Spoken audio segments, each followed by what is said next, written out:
Welcome to our channel রানারূপে অপর্ণা। আমি আজকে আসছি মায়াপুরের দ্বিতীয় পর্ব নিয়ে। এখানে আমি এখানকার মহাপ্রসাদ এবং এখানকার সন্ধ্যা আরতি, গঙ্গার যে সন্ধ্যা আরতি হয়, যেটা অনেকেই জানে না, সেই সম্পর্কে আমি এখন এখানটায় জানাবো আপনাদের। আচ্ছা, আমরা আজকে ঈশ্বরদায় ভবনের এই খাবারের যে জায়গাটা রয়েছে সেইখান থেকে কিছু ইনফরমেশন আপনাদের দিচ্ছি। এখানকার নিয়ম হচ্ছে শনি রোববার হচ্ছে দুটো জিনিস থাকে, একটা সাধারণ মানুষের জন্য খাবার ব্যবস্থা আর একটা হচ্ছে বাফেট। তো বাফেটের থালি হচ্ছে 400 টাকা করে, আর সাধারণ মানুষের খাবার থালি হচ্ছে 150 টাকা করে। তো এখানে শনি রবিবার হচ্ছে বাফেট থাকে, যেটার লাইন হচ্ছে ওই যে এখন যারা লাইনে দাঁড়িয়ে রয়েছে ওটা হচ্ছে বাফেটের লাইন, ওটা হচ্ছে 400 টাকা করে। আর এখানে হচ্ছে সাধারণ মানুষের জন্য সিটিং অ্যারেঞ্জমেন্ট থাকে, সেটা হচ্ছে সোম থেকে শুক্র 150 টাকা করে। তো আর এইখানে হচ্ছে সমস্ত এই যে সিটিং বসার, এমনি সাধারণ মানুষ যখন লাইন দেবে এখানে বসার জায়গা রয়েছে, এখানে বসার জায়গা রয়েছে। তো এই হচ্ছে আমাদের নিচের খাওয়ার যে ব্যবস্থাটা, সেটা আপনাদের জানিয়ে দিলাম। আর নিচ থেকে ওপরটা পুরো দেখিয়ে দে যে এটা 7 তলা পর্যন্ত রয়েছে। এই যে আপনি ভিতরে যে জায়গাটা আপনারা দেখতে পাচ্ছেন, এটা হচ্ছে শনি রবিবার দিনকে যখন বাফেট হয় তখন এখানে খাওয়ানো হয়। আর অন্য দিন সোম থেকে শুক্র সাধারণ মানুষ যখন খায় তখন এখানে খেতে পারে। এখানে আজকে আমরা এখন যে করতে বসেছি, লাঞ্চ করতে বসেছি। তো লাঞ্চে দেখুন এই খাবারগুলো রয়েছে। এই হচ্ছে লাঞ্চের ডিশ, এটা একটু দেখে নিন। নিরামিষ, ডাল, বেগুনি। আজকের মেনুগুলো: পটল আলুর তরকারি, পনিরের তরকারি, চাটনি, পায়েস, মিষ্টি, একটা করে রুটি, ভাত আর স্যালাড রয়েছে। আর এটা আপনি যতবার নেবেন কোনো অসুবিধা হবে না, আপনি ততবারই নিতে পারবেন। এদের টাইমিংটা একটু বলে দিই যে সকালের যে ব্রেকফাস্টটা আছে সেই ব্রেকফাস্টটা কিন্তু সকাল 8টা থেকে 9টার মধ্যে অবশ্যই, এবং তার আগে এসে আপনাকে টিকিটটা করতে হবে। এটা প্রতিদিন। কিন্তু দুপুরবেলা কিন্তু দুপুর 1-1:30 থেকে 2:30 পর্যন্ত, বা লোক বেশি হলে সেটা হয়তো 3টে হতে পারে। কিন্তু এবং আপনাকে লাঞ্চের যে টিকিটটা করতে হবে সেটা কিন্তু 11টার মধ্যে এসে আপনাকে টিকিটটা করে নিতে হবে কিন্তু অবশ্যই। আর ওরা একদম টাইম মেনটেন করে চলে। আপনারা যদি টিকিট কেটেও থাকেন, সেখানে ওদের টাইম যদি ওভার হয়ে যায়, ওরা কিন্তু আপনাকে সেই লাঞ্চ বা ব্রেকফাস্ট যে কোনো কিছু ওরা প্রোভাইড করবে না। আর রাত্রিবেলার যে ডিনারটা, সেটা সন্ধ্যাবেলার মধ্যে আপনাকে টিকিটটা কেটে নিতে হবে। ডিনারের টাইম হচ্ছে রাত্রি 8টা থেকে 9টা পর্যন্ত, সেটাও কিন্তু সেই একই নিয়মের মধ্যে রয়েছে। আর ওদের লাঞ্চের যে বলুন বা ডিনারের বলুন, মেনু এক এক দিন এক এক রকম, খুব সামান্যতম পরিবর্তন হয়। মোটামুটি কিন্তু ওদের যা মেনু থাকে মোটামুটি একই রকমের থাকে। আর এই দেখুন ভেতরের পরিবেশটা, যেখানে শনি রবিবার দিন বাফেট খাওয়ানো হয় এবং বাকি দিন এখানে হচ্ছে সাধারণ মানুষও এখানে বসে খেতে পারে।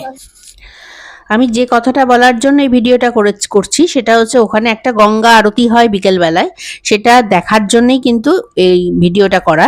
সেটা হচ্ছে আপনি যে ভবনে থাকবেন সেই ভবনের নিচেতেই এর জন্য টিকিট দেওয়া হয়। তো সেখান থেকে টিকিটটা সকালবেলা আপনাকে কেটে নিতে হবে। আর এর টাইম হচ্ছে বিকেল 4টে থেকে 5টার মধ্যে ওইখানে যেতে হবে।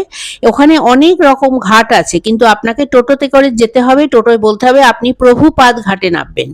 আমরা সেই ঘাট থেকে নেবে, আপনি ভয় পাবেন না, অনেকটা দূর কিন্তু হাঁটতে হবে, বেশ কিছুটা হেঁটে, তবে কিন্তু আপনি সেই ঘাটে গিয়ে পৌঁছবেন। কিন্তু আমরা এখন রয়েছি, এখন বিকেল 4:45 বাজে। আমরা রয়েছি প্রভুপাদ যে ঘাটটা রয়েছে গঙ্গার, সেই ঘাট থেকে আরতি হবে। আমরা সেই আরতিটা দেখব, 1 ঘন্টার আরতি হবে সেখানে।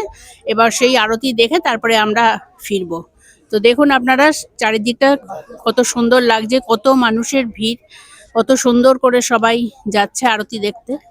আপনাদেরও ভালো লাগবে। এটা কিন্তু সকলে জানে না, এটা নতুন শুরু হয়েছে, কয়েক মাস হলো নতুন শুরু হয়েছে এটা। তো সুতরাং এটা আপনাদের জানিয়ে রাখলাম। ওখানে আগের থেকে গিয়ে টিকিট কেটে রাখতে হয়, 100 টাকা করে টিকিট পার হেড। ঠিক 4:45টার সময় কিন্তু এই নৌকাটা ছাড়ে এই অঞ্জলিটা দেখার জন্য। এরপরে আমরা লঞ্চে উঠলাম। এখানে বসার জায়গা রয়েছে এবং প্রত্যেককেই এখানে কিন্তু বসে থাকতে হবে, দাঁড়িয়ে থাকা যাবে না। এবং অনেকগুলো লঞ্চ আছে যেগুলো ছাড়ে, একে একে ছাড়ে। আমরা 4:05 নাগাদ আমরা উঠেছিলাম। এবার এখানে মহারাজরা সেই পুজোর প্রস্তুতি নিচ্ছে। এই পুজোর কিছু ক্লিপ আপনাদের সাথে আমি শেয়ার করছি। हरे हरे हरे हरे हरे राम हरे राम हरे राम हरे राम राम राम राम राम हरे हरे हरे हरे जय प्रदेश पवनी गंगा मैया के जय मायापुर नवदेव धाम के जय निताई गौर प्रेमानंदे हरि हरि বল অনুধ্বনি দিতে পারেন মায়েরা এ তো অনেক বাঙালি মায়েরা আছে মনে হচ্ছে হরে কৃষ্ণ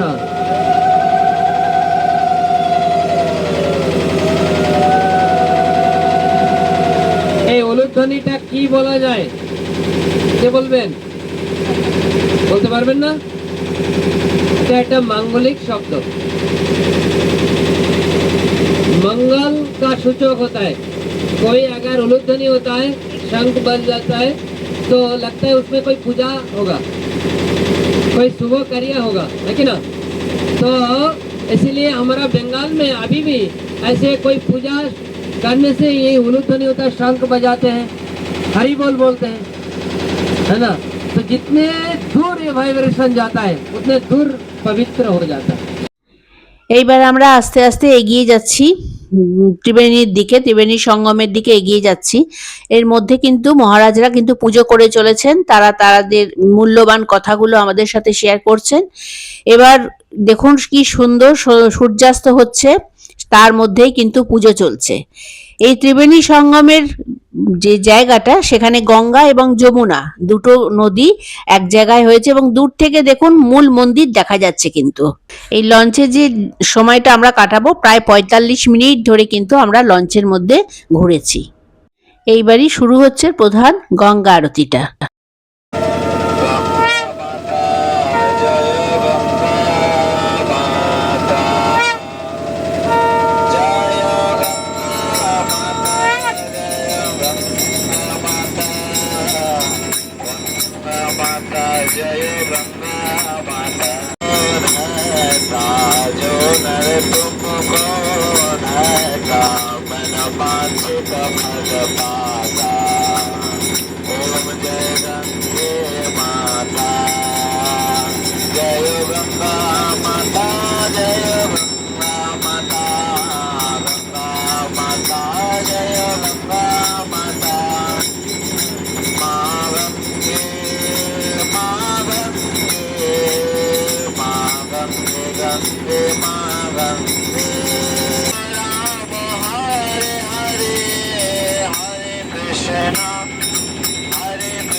গঙ্গা আরতির সুন্দর একটা অভিজ্ঞতা নিয়ে আমরা ফিরে এলাম নিজের ভবনে। প্রথম দিন ডিনারে আমরা এই প্রসাদটা পেয়েছিলাম। এরপরে আমার আরো তৃতীয় পর্বটা আসছে। ভালো লাগলে সাবস্ক্রাইব করবেন, লাইক করবেন, কমেন্ট করবেন, আর কোনো প্রশ্ন থাকলে অবশ্যই করবেন।